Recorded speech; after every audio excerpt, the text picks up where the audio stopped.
প্রশাসন জবাব দেয় আমার ভাই জেলে কেন রিমু ভাই জেলে কেন প্রশাসন জবাব দেয় প্রশাসন জবাব দেয় আমার ভাই জেলে কেন জেলের তালা ভাঙবো রিমু ভাই ভাঙবো রিমু ভাইকে আনবো জেলের তালা ভাঙবো রিমু ভাইকে আনবো জেলের তালা ভাঙবো রিমু ভাই জেলে কেন রিমু ভাই জেলে কেন প্রশাসন জবাব দেয় আমার ভাই জেলে কেন প্রশাসন জবাব দেয় আমার ভাই জেলে কেন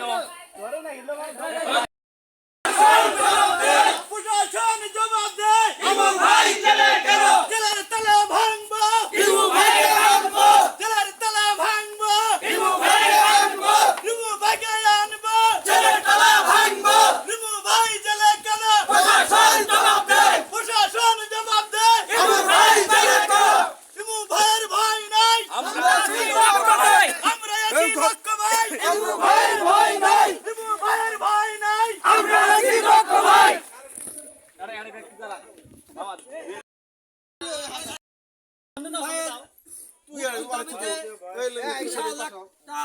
আন্দোলন জনসভার আয়োজন করা হয়েছে।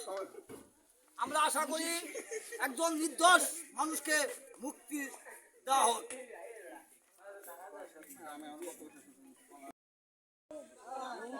আমার ভাই রিমু ভাই তিনি সফল একজন উপজেলা চেয়ারম্যান নির্বাচন বিপুল ভোটে নির্বাচন ছিলেন। তাকে অবৈধভাবে তাকে মিথ্যা মামলা দিয়ে তাকে আগামী গতকাল জামিন দেওয়ার কথা ছিল, কিন্তু প্রশাসন তিনি জামিন দেন নাই। কিন্তু আমরা সুষ্ঠু সবলভাবে আমরা অবরোধ হরতাল চালিয়ে যাচ্ছি, আমরা কোনো ক্ষয়ক্ষতি করতেছি না। আমরা আমাদের মাদারগঞ্জে গাড়ি সিএনজি অটো আপাতত দোকানপাট সব বন্ধ। যতক্ষণ পর্যন্ত আমার ভাই রিমু ভাই মুক্তি না পাবো দিবে ততক্ষণ পর্যন্ত আমাদের হরতাল সুষ্ঠু সবলভাবে চলতে থাকবে। যতক্ষণ পর্যন্ত আমার ভাইয়ের মুক্তি না হবে আমরা আমাদের রিমু ভাইকে সফল চেয়ারম্যান উপজেলা চেয়ারম্যান আমরা তাকে নিঃশর্ত মুক্তি হিসেবে দেখতে চাই। আমরা তাকে সফল চেয়ারম্যান হিসেবে আমরা বিপুল ভোটে আমরা তাকে নির্বাচিত করছি। তার জনপ্রিয়তাতে মাদারগঞ্জে আছে সেটা আমরা প্রত্যেক ভোটার সবাই জানে। আওয়ামী লীগের যত অঙ্গ সংগ্রহ এবং কোনো দল মত নির্বিশেষে সবাই আমরা তাকে ভালোবাসি। তিনি মানুষ হিসেবে একজন ভালো মনের মানুষ। তিনি আমাদের একজন মানে অহংকার, আমাদের এলাকার জন্য আমাদের গৌরবের একজন মানুষ। তাকে অবৈধভাবে তাকে মিথ্যা মামলায় সাজা দেওয়া হয়েছে। আমরা এই সাজা আমরা মানি না। তাকে আমরা যত তাড়াতাড়ি সম্ভব প্রশাসনের দৃষ্টি আকর্ষণ করব যে তাকে যেন নিঃশর্ত মুক্তি দেওয়া হয়।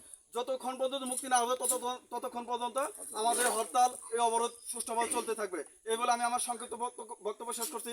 এখন আপনাদের মধ্যে সংক্ষিপ্ত বক্তব্য রাখবেন রিমু পাগল রিমু ভক্ত মাদারগঞ্জের ৭২টি ওয়ার্ড ৫৪টি ভোট কেন্দ্রে থেকে বিপুল পরিমাণ জনগণ মাদারগঞ্জে উপস্থিতি। আজকে মির্জাপুর স্বাধীন বাজার আমাদের ক্ষুদ্র একটি ওয়ার্ড। আমি মনে করি এরকম প্রতিটি ওয়ার্ড থেকেই রিমু পাগল যারা রিমুকে ভালোবাসে, যেরকম বাবা মাকে ভালোবাসে, মা বাবাকে ভালোবাসে, এরকম প্রতিটি মানুষ আমার মনে হয় যে রায়হান রহমতুল্লাহ রিমু ভাইকে ভালোবাসে। আমার অনুরোধ, এই রিমু ভাই যে জেলে গেছে এখনো অনেক মানুষ এই রিমুর জন্য অসুস্থ এবং রিমুর জন্য খাওয়া দাওয়া ছেড়ে দিয়েছে, 2 চোখের পানি ফেলতেছে এবং কি প্রত্যেকটি মানুষই যারা 5 ওয়াক্ত নামাজ পড়তেছে প্রত্যেকটি মানুষই তার জন্য নহর ইবাদত করতেছে। আমরা সবাই তার জন্য তার মুক্তির দাবিতে আমরা যেই প্রোগ্রাম আজকে করলাম, যেই কর্মসূচি আজকে করলাম, এইভাবে ততক্ষণ পর্যন্ত রায়হান রহমতুল্লাহ রিমুকে আমাদের মুক্তি না দেওয়া হবে এতক্ষণ পর্যন্ত আমরা প্রতিটি কর্মসূচি চালিয়ে যাব এই আশাবাদ ব্যক্ত করে আমি আজকের সমাবেশ এই পর্যন্ত শেষ করলাম।